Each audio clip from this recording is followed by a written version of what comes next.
Broadcasting live from the Business RadioX studios in Phoenix, Arizona, it's time for Phoenix Business Radio, spotlighting the city's best businesses and the people who lead them. Welcome to From Zero to Revenue, the show that features the journey of successful entrepreneurs from around the world. I'm your host, Chris Yap. Today, we are here to discuss how two very successful entrepreneurs transform their passion and expertise to revenue. I'd like to thank our sponsor, GabTech Global, your go-to company for virtual assistants.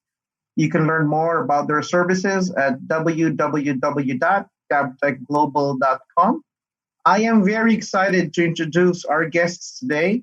Please welcome Penny Pearl, founder and CEO of 2Actify, and Todd Westra, CEO of Mokuteki. Welcome to the show. Thank you. Thanks so much for being with me today. I know both of you are extremely busy with what you've got going on, but I like to kind of set the tone for this show, as we're all aware the employment rate being so high, so many people out of work today, and I think this show will provide inspiration to those people who are experts in their field and who's been wanting to maybe kind of live their passion and help others. And so I intentionally obviously chose you, Todd, and Penny to be in the show, hopefully to inspire these people who's got so much to offer. I'm sure people are wanting to hear their stories. So with that said, Penny, I'd like to start with you. So 2Actify, tell us your story. How did you come up with that idea to get into the business? What you do? What was your aha moment? And tell us, what the company is doing today. Sure. Wow, that's those are it's a lot of questions. I will tell you that the name of the company, 2Actify, is really based on the word to activate. And it means to take energy and take control over your career search today. Mm-hmm. So what we do is for people that are looking for a job today that see applying online as the only way to do it, because that's the way the HR and talent acquisition community professes. We teach people how to find a new job by creating magnetic profiles, magnetic resumes, and marketing themselves, outreaching on their own to talk with people that can refer them to hiring managers. So in effect, they're taking control over their own career search. And we have a system that teaches them how to do that. It's been very successful. But you have to activate. It does require a lot of energy. It's a lot more fun than applying online. So our aha moment was we actually started with some of the graduates of major universities and realized, boy, this is an audience that really needs to learn communication skills so that they can market themselves and see that there's an alternative to applying online. So what we did is we developed an online course. Our program is currently being used by Rutgers for their PhD candidates. So we work with a lot of scientists. Our program is also at University of Vermont for their nutrition majors. And we provided an online course. One of the things that we realized in doing that was that it's really the people that have been around the block and have gotten their first job and know the scores to what's needed. Those are the people that we've been focusing our efforts on because they're willing to do the work. They're not going to take the first job that comes along, and they realize that the current system of looking for a job is broken. So early career seekers, I think it takes them a little while to realize that there's something well beyond applying online. It does take, I think, some reflection and some experience to realize that it's so important today to be able to know your value proposition, to meet people and start feeling confident and comfortable in developing relationships and being a resource for others so that you can get referred to opportunities. Absolutely. I think your business, I would imagine, especially now, it's really like getting a recruitment coach somehow. And that's pretty much what you do. And I know we've been working together for quite some time now. What have you seen as far as, with the pandemic? Have you seen an uptick as far as, Yes. people looking for your help? I would imagine that's an absolute yes, but what have you seen? What changed just in the last few months? Well, there are definitely more people that are looking. There are a lot of people that think that all it's going to take is a resume. I think one of the things that I see happening is that some people are blindsided and they're becoming more aware of what's missing. Their confidence, their ability to be vulnerable, taking risks, reaching out to talk with people. The people that I work with, a lot of them are executives.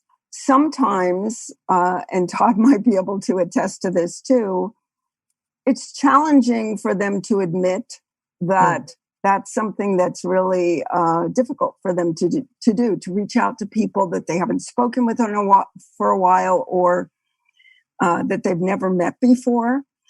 But once we get that on the table and declared, they're usually ready to challenge their skill set, take the risk, and learn how to develop relationships online. Because why would they want to be competing with 250 applicants and now sometimes almost 1,000 to get to talk with a middleman? Why not market yourself, learn that you're the product, develop your skill set, and get to talk with people that are in your network who are decision makers and hiring managers? Well, I definitely think that you're doing an amazing job there. And absolutely, I think people really need your help, especially those in the trying to get jobs, especially with our current environment. Now, Todd, Mokuteki, that is a very unique name. I actually love that name. I understand it's a Japanese term for something very important. Tell us about Mokuteki and what is the company about? For sure. When I was younger, I actually lived in Japan for a couple of years and learned the language. And while I was there, one of my favorite words is Mokuteki. And it's the word for purpose is the direct translation. But what's cool about it is that it's actually made up of two characters. The one character is vision, or to see. And then the other word, teki, it represents the way you do things. And so I love the imagery of the way you do things with vision. And so I kind of personally translate that into meaning aligning your actions or the way you do things with your vision. And so that's the basis of the company. I have worked for a lot of years on my own as an entrepreneur. I've had organizations as small as 5 people and as large as 350 people. I've kind of been all over the gamut. And so Penny's speaks the truth in hiring. It's definitely about who you know, who you network with. Those people get better jobs than the people who just send blind resumes and fill out an online application. I will say that, Chris, there's a lot of people right now trying to decide, am I an entrepreneur? Can I do this? Do I have the fortitude to go without pay for a while I build something? Or, what's my threshold of pain? And so that's a lot of the things that I kind of focus on. Sure. And, Todd, we've known each other for a long time, over a decade.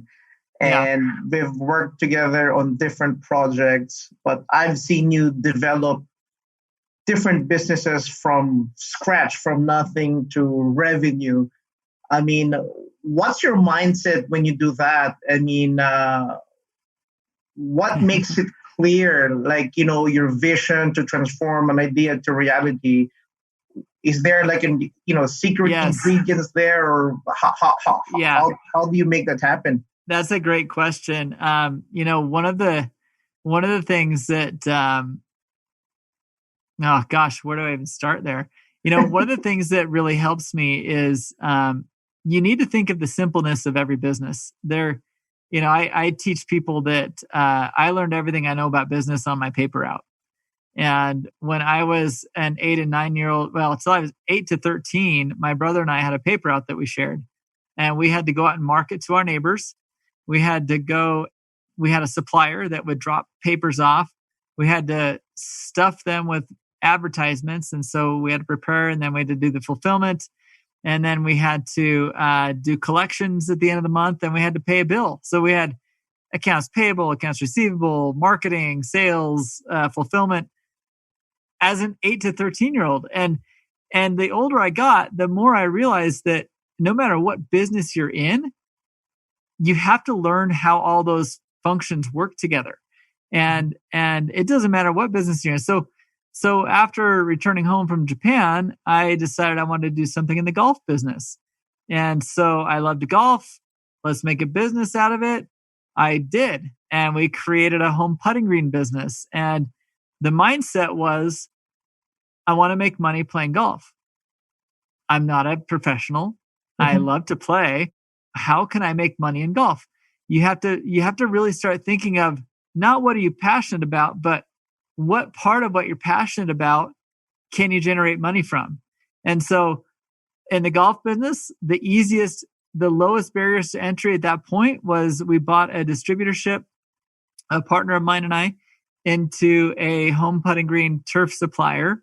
And we're in Utah. And so, we only get to play outside in the yard 5-6 months of the year. So kind of a tough sale. Well, we took that business and guerrilla marketed the heck out of it. And we ended up as the nation's largest synthetic turf putting green installation company in our first year. That's amazing. And the reason why was because we thought we got to be in the golf business. And this is, we saw a pathway to revenue. Another business soon after that, after I graduated from college and was married and had a baby, and I saw my first flat screen TV, and I thought, oh my gosh, it cost $20,000 for a 7-inch thick 42-inch plasma. And I thought, I've got to do that. I love electronics. And so I loved electronics so much that I left my putting green business and moved to a resort town, tested the market. I ended up making a huge sale within my first 2 weeks. And I was like, this is a new business. And so, boom, a lot of educators and a lot of universities that teach entrepreneurship teach it backwards. They say, come up with your plan, come up with your business, and then go get some funding and then start your business. And the reason I say that that's backwards is they haven't even tested the model to see if there's a client willing to pay for the product yet. And this is, you and I have talked about this a lot. You have to make sure that there are people willing to buy your product before you go all in and borrow money or use someone else's money to try and build out a business. And so always, Chris, the thing that I teach everybody when I mentor and coach them is, if you're going to start a business, make sure people are willing to pay for that first. Don't waste your time on stuff that you think is cool, but no one else does.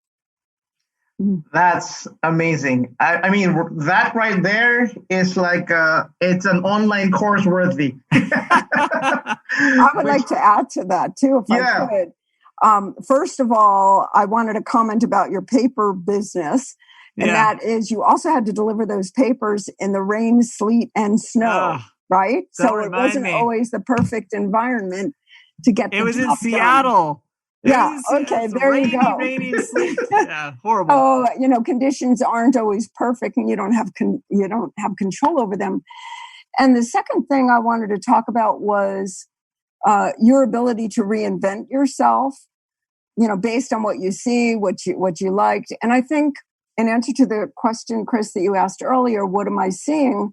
Mm-hmm. There's a lot of thought going into people thinking about being an entrepreneur, right, or the type of job that they want. So I think those that are willing to pivot and change some of their habits, use some of the new skills that they're learning from working from home, their communication, right, and just having the time to think about what do they really want to be doing for the rest of their lives, or at least for a time being.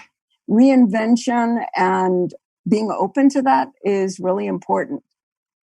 Absolutely. And, Penny, going back to your response earlier on when you put the company together, obviously you saw a need, right? It's not just based out of like passion or this is just what you want to do. But what was your aha moment, Penny? Like, what made you decide, okay, that's a problem I see, and that's the problem I want to solve? What made you solidify that action and decision to just go at it and just do it? I think the one event that really triggered it was when I spoke with somebody who was kind of entering the mid-career seeker stage. Mm-hmm. And he said, everybody tells you to go out and network, mm-hmm, but nobody tells you how. Mm-hmm. And so that's what we developed is if you're at point A and you want to get to point B, we have a system that'll get you there. Mm-hmm. So there is a methodology to it. And it's hard work because you have to do things that aren't necessarily comfortable. Right. And I think you mentioned that obviously it's fear, right? Mm-hmm. So how valuable networking is, and what can you advise people on how they can kind of conquer that fear in talking with people that they don't know? What would you suggest? Because I know there's a lot of them. I know a few. Yeah. It happens all the time. What would you tell them? The first thing I think that's important is to first reach out to the people that you do know, people that are in your network and people that you, on top of that, have had some sort of relationship with. Somebody you worked with, they were your boss, they were a subordinate, they were a colleague, just to kind of get the ball rolling. We actually have a guide on how to prepare for a conversation, and that's key, is preparation. Get to know who it is you're reaching out to, even somebody you don't know, by doing a little research about them, the company that they're working for.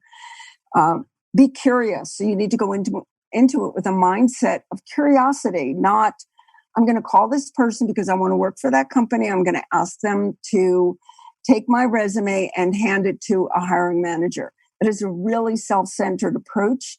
And that's why it's uncomfortable for both parties, actually. Mm-hmm. So go in with curiosity and go in with the intention of wanting to develop a relationship. The other thing is to go in as an equal, because we all have a skill set. We all know people. We can make introductions. We all have our own resources. So if you go in with the mindset that you're open to sharing and in continuing to engage, it just takes a lot of that burden away from the discomfort of a conversation. And, what happens is organically during a conversation, if you handle it right, and that does take practice, mm-hmm, right? So sometimes just doing it and learning from it, and you'll see it isn't as bad as you thought. But what happens is if you handle it right, you go in with the right mindset to give, then organically, by the time that call is over, then that person could be saying to you, hey, Chris, it was really wonderful to meet you. I learned a lot about you and some of the skills that you have. A buddy of mine is at a startup and he's doing something similar to what you have experience in. How about I introduce you? Okay. And if they don't do that, you're going to maintain the relationship and you're going to end the call by saying, the same thing to that person. It was great meeting you. I learned a lot about you. I was wondering, is there anybody in your network, based on what I shared with you, that you'd suggest I reach out to? So basically, that right there, it's a skill. And we know that the skill can be learned. It's not innate. It can be acquired. That's why I think your service is very important, especially for job seekers. Because, otherwise they'd be guessing and then they miss their chance, right? That's why I think what you're doing for these people, again, especially in today's environment, is very critical. Now, Todd, I remember, talk about networking and being comfortable. You're probably one of the few people I know who does not have fear in approaching a stranger. I remember I was with Todd in one of his events. I helped him out. He put together an event, like a team building event for Google, and we were in Napa Valley. I was just so surprised how he approached everyone. I knew some he knew, but I was surprised that some people he was approaching, he didn't even know them. But it was just like so natural. So was that always a skill, Todd, that you had? Did you develop that? How did that happen? Because it was kind of magical. Well, I'm the eighth of 9 kids. And in order to be heard, you had to be creative. And I like to have my voice heard. And so I had to be creative in how I approached people and talked with people. And it is something that I am naturally inclined to do that. That being said, Chris, I've done it wrong, a lot as a younger person, especially. There are skills in approaching people that you have to learn in order to not offend people, in order to, show true interest in them, and to not necessarily to be authentic, because I think that word gets overused right now. But I think that manifesting what it is you're trying to get out of the relationship, when you see me at an event like you saw me at, my goal was to make everybody happy. I'm running an event. I need people to feel like they're enjoying themselves and having a good time. So my mindset is, I need everyone to feel happy. So I better look happy. I better be happy. I need to be on my game. When I go into a networking event, an in-person networking event for business, my intention has to be clear. I have to set my mindset. I'm looking for this type of person who has this type of spend, who has this type of need. I need to find them. And when I find them, I'm going to make them feel really good. Everyone else doesn't matter. No, and that's not totally the case, but it is the mindset you have to have. Otherwise, you get distracted. And so being intentional in a networking situation is so critical. I'm sure that Penny can talk to the fact that at a job fair or at a hiring convention or at a, whatever, if you don't know the type of company you're interested in, you're going to get distracted and never really reach your main objective. Same thing in a networking or social environment. Know what you want to get out of it before you go into it. And that doesn't mean you can't be nice and friendly, but it means that you need to know who you need to be nice and friendly to in order to get what you want out of the situation.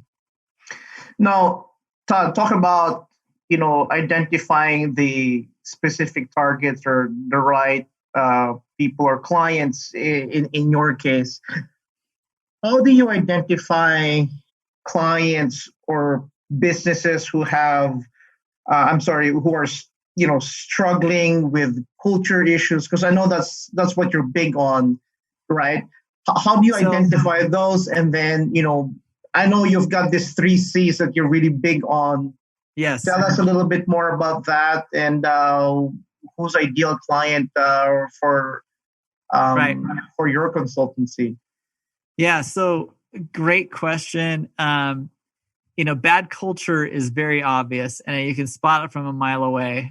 A lot of infighting. You've got managers of departments that don't communicate. You've got a CEO that has no connection with their team.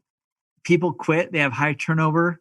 It just looks bad from the outside, and so you can spot it from a mile away. And so, for me, as you know, Chris, one of my organizations, I had offices on 3 different islands in the Philippines and an office in Provo, Utah. Mm-hmm. And Yep. I had to somehow make a connection between these multiple offices and all the people involved and the leadership in each office. I needed them to be on the same page. And so it wasn't easy, but I figured out the recipe. And the recipe was these 3 C's. And the 3 C's of leadership, in my opinion, and I've been going back and forth with several people on LinkedIn about this, but there's lots of really great C's of leadership out there. But to me, the main 3 important factors are clarity first. A leader has to be really, really clear on what it is they want their team to actually accomplish. Part of that clarity comes from consulting with their leadership team and identifying where their vision should be focused and where they should be targeted. The next step is to connect. So connection is my second C. And connection happens when a leader is able to identify with their people, with their leadership team, and even their subordinates underneath that, their needs, and connect with them on a personal level, on a business level. What are your skills? Oh, it looks like I have you in the wrong department because you're way better at this. Have you considered moving to this department? Being connected with your team is the second C. And the third C is culture. Culture is something that can be managed. I talked to someone today who was trying to convince me that culture needs to evolve naturally and that culture will manifest itself essentially. I don't believe that. I truly believe that a good leader is able to design their culture based off of core values. And when a company has core values, people fall in line and people naturally are attracted to those values. I've witnessed this with several companies. It's magical. Like I'm thinking of a company in my head right now that is the perfect manifestation of these 3 C's. I once walked into their office to meet with one of the owners, and the front desk person welcomed me and just seemed so happy to be there. And I said, well, I hear that your company has a really solid mission statement. I said, do you know the mission statement? She's like, oh yeah, blah, blah, blah, blah, blah. Rattle it right off.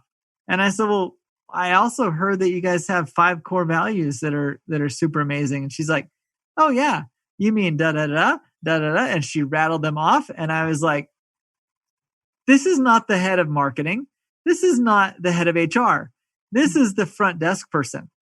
And she was in line with from top to bottom in that company.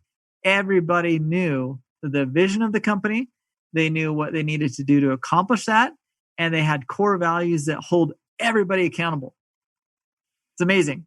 So to me, Chris, every company, in particular, small to medium-sized business owners, they suffer because they lack clarity.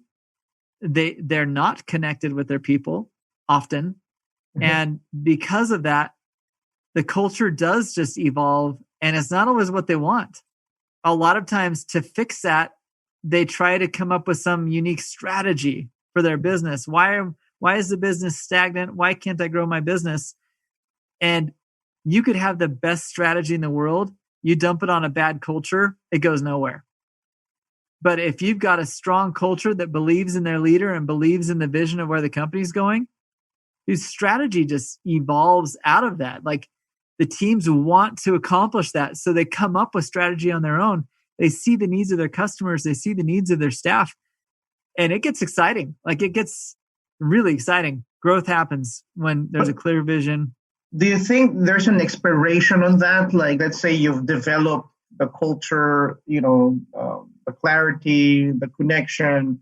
Does that expire? I mean, it's ongoing. Some companies, they plateau at a certain point, right? So, I mean, how is that addressed? And is that when maybe a consultant should come in, or what are you seeing with your clients? Yeah, to be honest, consultants are really important. Mentors are really important. make sure you have one that doesn't require you to depend on them, but my ideal relationship is to work with a company long enough to help them establish the culture. And the way that happens is first establishing the clarity. Now, plateauing happens most often because they reached an accomplishment here. Right. And now they're here. They continued with their status quo, but it's not exciting anymore. They've reached that plateau. They're not innovating anymore. They're not coming up with new ideas. They're just stuck. And so they need to find new clarity on new things that are going to drive growth. This happens all the time. It's happened with my businesses. I reach a certain plateau and you get stuck. And that's when you need someone from the outside to come in and say, hey, look, have you considered this type of strategy to attack this part of the market? Have you thought about this part of the market? How can we take your culture? What's going to bode well with the culture that you already have and attract new clients that are attracted to that culture?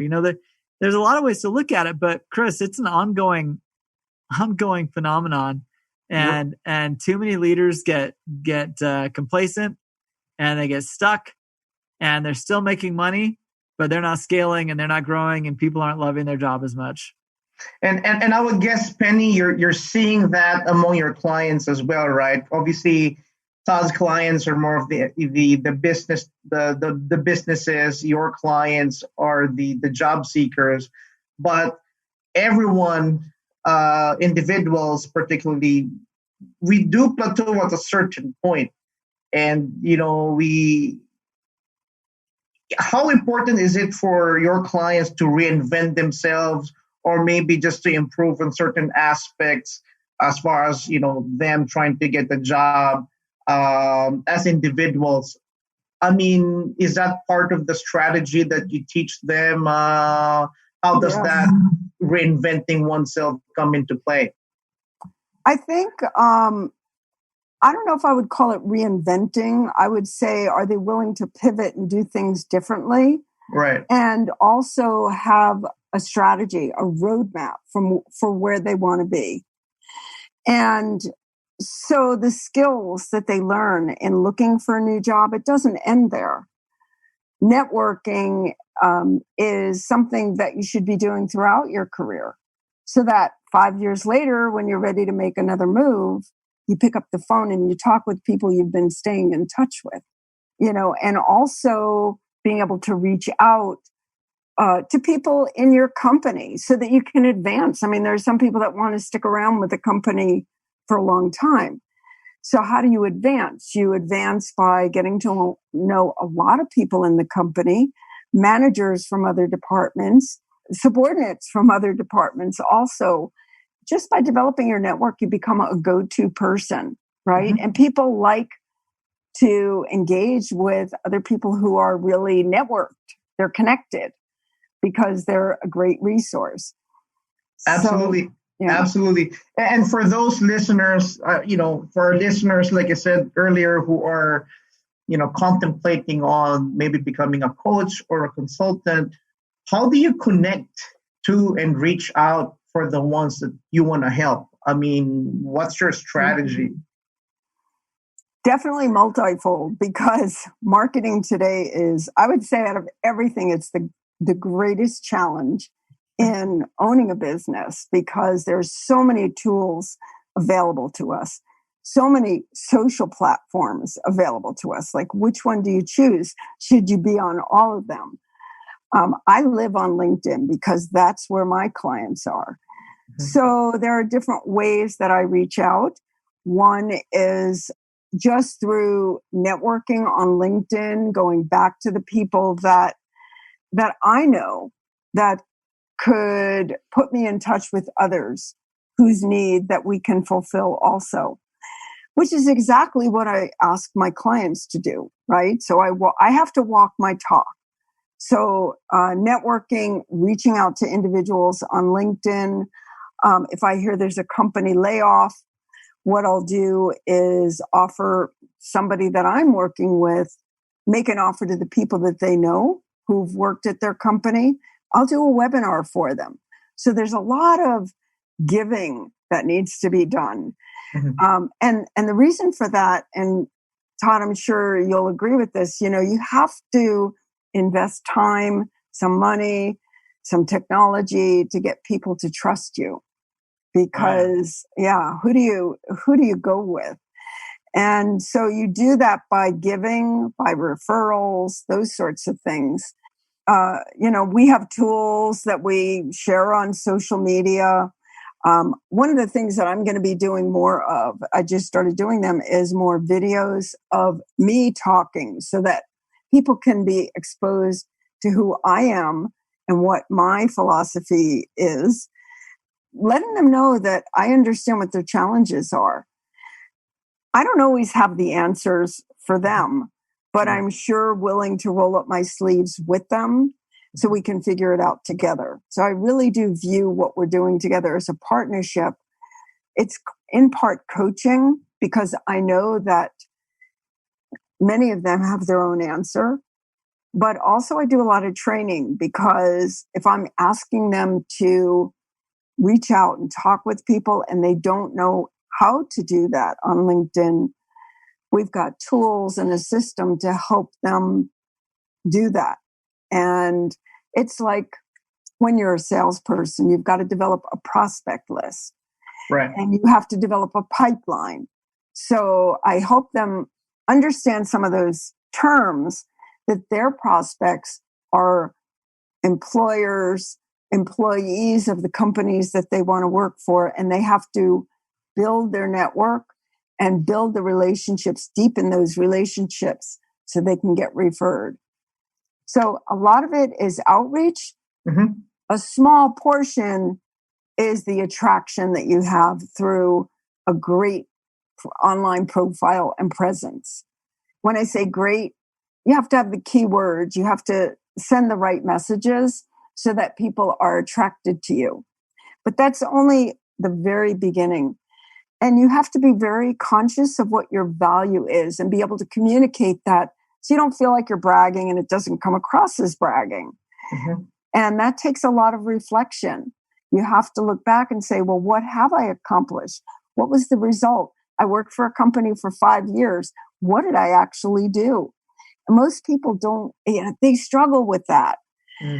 And it's very, very interesting when I see somebody extremely accomplished and they can't come up with one value statement, but we work hard and they do come up with it eventually.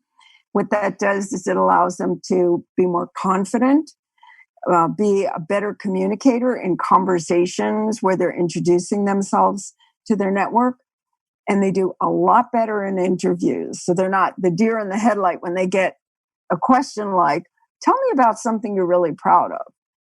They're ready.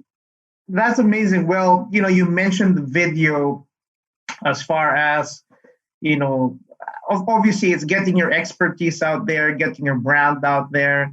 And I know, Todd, that's something that you've been investing so much time and money and resources in the last few months. How is that working out for you when you pivot towards that strategy, just like what Penny said? Exactly what Penny said. I would add to that, you have to be consistent, not only with your delivery frequency, but also with your message. Chris, I talked with you extensively about this over the winter. Last fall, I made an effort to put more time in on LinkedIn, and my messaging was all over the place. I mean, one day I'd be talking about entrepreneurship, then I was talking about leadership, then I was talking about bootstrapping, and then I was talking about happiness and life satisfaction or whatever.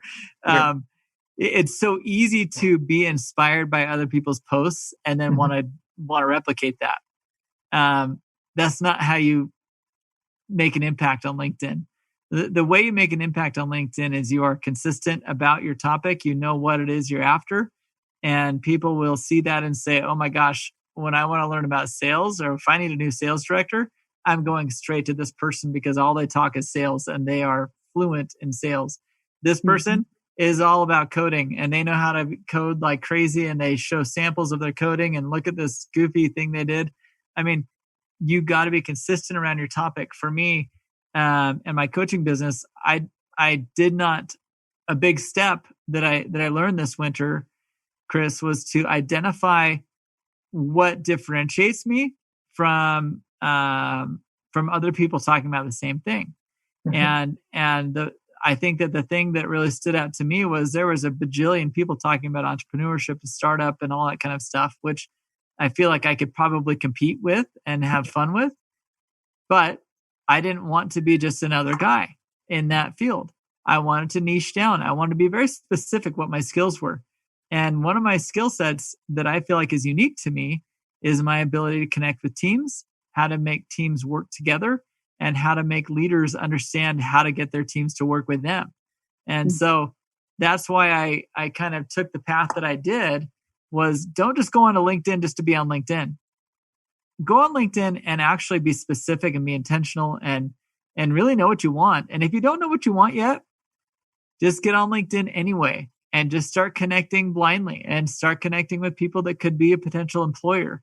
If you're a sales rep, go connect with a bunch of SVPs, and just talk with sales directors and sales vice presidents and network with them. And guess what?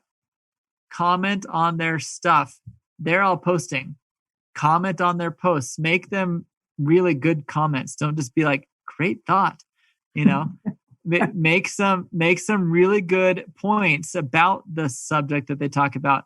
Because as someone who's posting daily right now, I can tell you there's some comments I get that are so thought out. I'm just like, who are you? Like, we're not even connected. And that was the most thoughtful thing I've ever heard. And so I reach out to them and I comment to them and I comment back. And I remember in my head their name and their profile, and I connect with them. And if I need a sales director, I can think of 5 people right now that I would hire off the bat because they've engaged with me. Wow.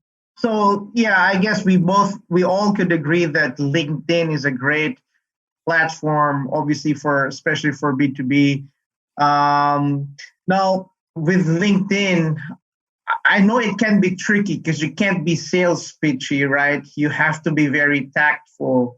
And Penny, it's kind of different because they're not really selling, but they kind of really need your help. Is that like an advantage you're seeing on your end when you reach out to like specific individuals?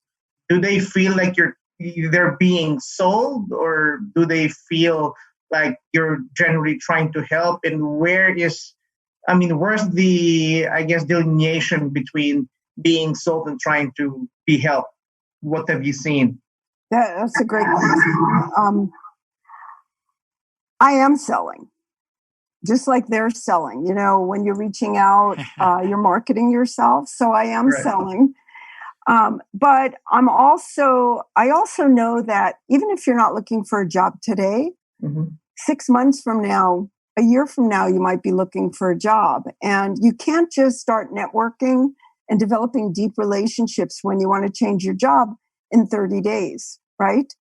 So I'm patient in that I'm willing to invest in relationships with individuals because I want them, and to your point, Todd, regarding posting, I want them for 8 months down the road, a year down the road, when they're ready to think about a new position, they've seen me online, I've given them tools, then I'm going to be the person that they go back to.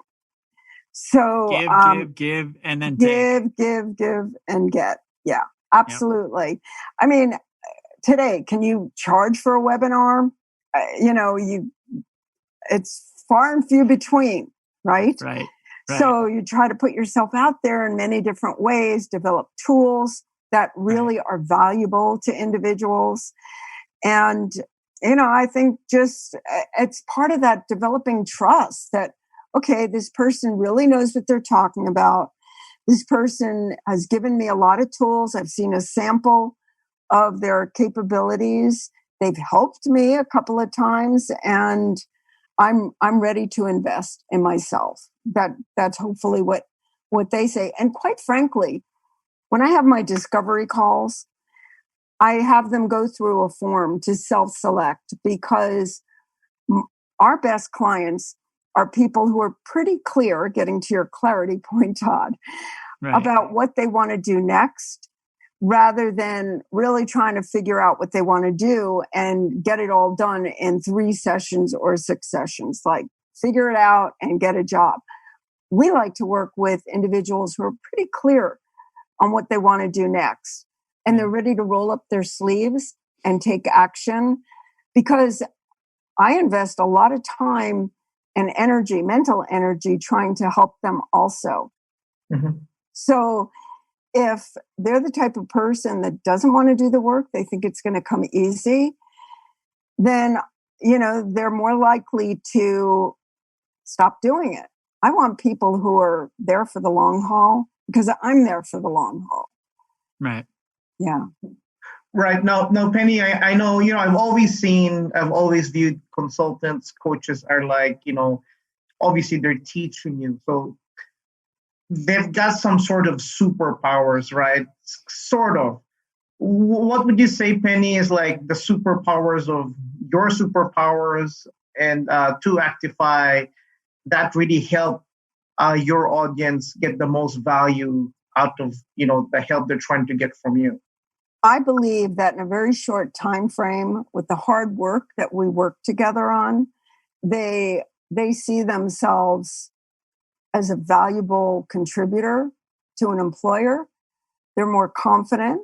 They present themselves that way. It shows up in their profile, their resume, even their picture, and their communication skills. So I believe it's my job to help coach them through the challenges, through accountability, and also help them declare their weakness and how they can convert that to a strength. So I'm very positive when I'm working with individuals. I'm very direct in that I'm not going to use the word authentic because it is overused, but I take a straight line to help my clients get to reach their goals. I don't like to beat around the bush. I don't like to extend things out so that they sign up for more sessions. I can put in as much energy as my clients need me to put in, and I can slow down where necessary, but not slow down enough where they're going to lose their momentum, because their goal is my goal. And I get just as excited for them when they have multiple offers in front of them or got a job without it being posted. I get more excited about that than anything. Right. So I share their joy. I think that's my why. That's what drives me, is to help them get to that goal. Well, I think I'd have to say, I know the word is overused, but I think one of your superpowers too, Penny, is you're authentic. And that's authentically real. I mean, and I think it's easy to detect if a person's sincere or genuine, right? And I definitely think that's one of your key strengths. That's why it's not hard for people to trust you. And Todd, talk about superpowers. I'm pretty sure with the millions of listeners right now, with the ongoing pandemic, people are struggling, companies are struggling, and they're trying to identify, which direction they need to take or to head towards to. So Right. Clarity might be it's being tested right now. So what would you say to those leaders who is going through these challenges? What would you tell them? So much.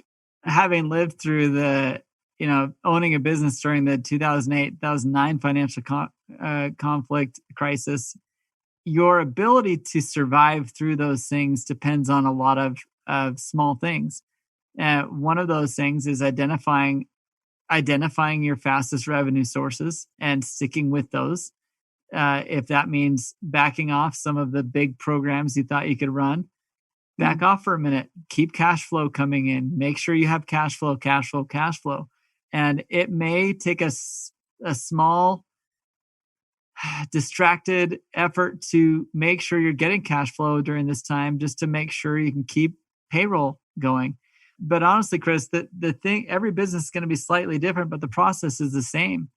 You have to identify, you have to get clear on what's going to keep you alive, what's going to keep you feeding your families that you're responsible for. Every day when I have a team underneath me, I think, okay, I have to feed 15 families this month, or I have to feed 100 families this month. How am I going to pull this off? And I really look at the different revenue streams, and I get clear. And I tell my leadership team, hey guys, I know we had this program that we had designed to do, but COVID kind of killed that. We've got to focus right here, just at least long enough to get us through this. And then we'll jump back onto this project here. And clarity. I can't emphasize it enough. Leaders of businesses, leaders of an organization, if you want to keep your teams alive so that your company can keep them, get clear on what it's going to take to keep them. And I can tell you right now, the companies that are doing really, really well are the ones that have the tenacity to jump back, take a pause, and get clear on what's going to not distract them too far from their current vision, but what's going to get them temporary cash flow long enough for them to fulfill their end goal, the big mission. And let everybody know what's going on. Communicate in your connections. And those are some of the biggest tips. My program, the 3 C's of leadership, is designed with all the fundamental commonalities that every leader can benefit from. When I went from running my company to consulting with Google, for example, and working with directors and leaders there, I was intimidated at first. But then I discovered that they were a little intimidated of me because I've worn all the hats. And for them, they're very channel visioned into one specific spot. And I found that, the problems are the same whether you're in a multi-billion, trillion-dollar organization or you're in a $100,000 a year solopreneur business. The problem is the same. Expectations, being clear, and connecting with your clients and your people, and having a culture that will attract the type of clients and the type of employees and the type of people you want. What really made my day, I had a CEO tell me, attracting new hires right now couldn't be easier. And I said, really? And he said, yeah. He said, my employees, ever since we started implementing these 3 C's, my employees have literally become fanatics about our company. Like, everyone's excited. And because of their excitement, we're getting people applying that we're not even posting a job. We're getting people applying just saying, hey, I've heard that your company is awesome. I do this. Do you have a need for me? And I was like, that is incredible. That's one of the benefits of being clear and exercising the 3 C's, having a culture that will attract other good people. And Penny, I'm sure that you in the back of your head, the companies you like to, you get someone looking for a good job, the company you want to bring them to. Mm-hmm. I mean, it's clear. And so the same thing right now, Chris, with the pandemic and with the other problems that we're facing, when there's a good culture and there's good connection and the leader is clear on what they're going to do about the problem, everyone has confidence. Everyone's confident in that new direction. You could drop any strategy you want on that good culture. It's going to go. It's going to work. And so that, again, is the key. My program is set up so that people don't have to pay a lot of money to have a consultant come on site and be there to hold their hand through everything. It's designed because most small to medium-sized business owners or leaders, they like to do it themselves, but they don't know the steps. They don't know what they don't know. And so what I've done is I've outlined all the steps they need to do to define the core values, to define their vision, to really get clear on everything. and then strategize how to get their team to buy into that. And that's why everyone's on a monthly fee model right now. I'm not. I feel like this strategy, to implement the 3 C's could take you 2 weeks. It could take you 2 years. I have a flat fee, and I like to build a community of leaders who are trying to get there at the same time, that can help each other, be there for each other. And it's a private community with a private course and a weekly coaching call with me to discuss what specific problems they're having. Unfortunately, we've got like a few minutes left, and I'm going to wrap it up here. And, very valuable session today for both business owners and job seekers. So Todd, for entrepreneurs or companies who want to speak with you and inquire more, what's the best way to reach Mokuteki? How can they stay in touch with you after the show? Right. So mokuteki.org, or that's a little tricky to spell. Just go to toddwestra.com. And toddwestra.com is Mokuteki's great with the with the branding and all that stuff, but toddwestra.com is easier to remember. Awesome. And Penny, what's the best way to stay in touch with you, 2Actify? What's the best way to be in touch with you? Well, our website is 2 Actify, ACTIFY.com. My email is penny@2actify.com. And I offer a free discovery call. So, that gives people the opportunity to talk about their challenges, what they're looking for, and see if there's some way we can help. On our website, we also have freebies on the top navigation bar that where we offer some free tools to get started if you'd like to see some samples of the type of resources that we can offer. That's great. That is great. That is wonderful. Well, Todd, Penny, this has been an amazing show. I really enjoy spending time with you both today. I'm sure our listeners took a lot from this session. It's like an online course compressed into an hour today. It's really amazing. I love it. But no, thank you so much. That ends our show. And guys, this is Chris Yap with GapTech Global, your go-to company for virtual assistants, specializing on LinkedIn marketing, talent sourcing, digital marketing, and online course development. You can find us online at gaptechglobal.com, which is also the sponsor of this show, From Zero to Revenue. I will see you next month. Remember, as Stephen Covey said, all things are created twice, first in the mind, then in reality. Take care.